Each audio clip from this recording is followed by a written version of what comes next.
This is GB News, Britain's news channel. I'm Dan Wooton. And as a journalist, I feel uncomfortable being the story. But I've always promised you that this show has no spin and no bias and no censorship. So I owe it to you to address this. As you probably don't know, hopefully you don't know, because you're not insane enough to pay attention to the cesspit of social media, these past few days I have been the target of a smear campaign by nefarious players with an axe to grind.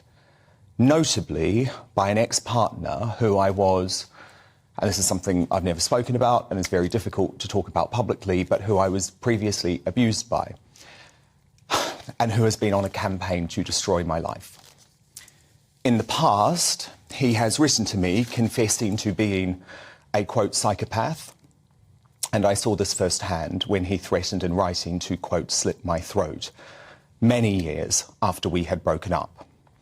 I have been forced to report his behaviour and threats to police. They are now investigating.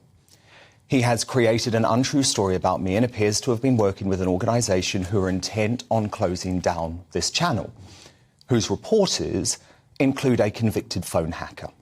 The Guardian has also reported it tonight. What a surprise.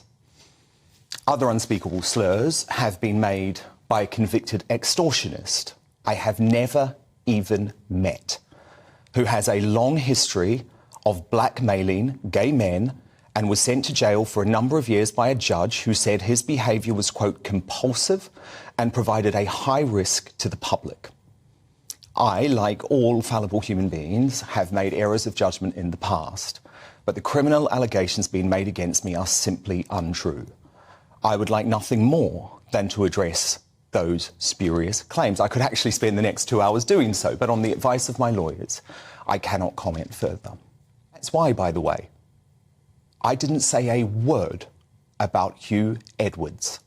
Not one word.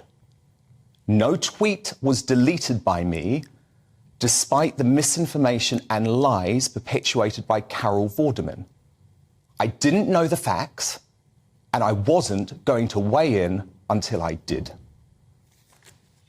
I do also note that there are dark forces out to try and take this brilliant channel down.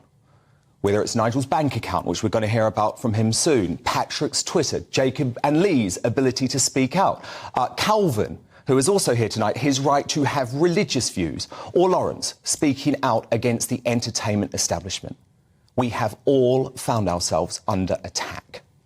And that's because GB News is the biggest threat to the establishment in decades. And they'll stop at nothing to destroy us. But we will keep fighting for you because we are a family here. You have been with me since day one on what has been a life-changing experience for me, and we have each other's back. The way you have understood what's been happening these past few days, and I've seen it, I've seen your messages, I've seen what you've had to say, and that has meant the world to me.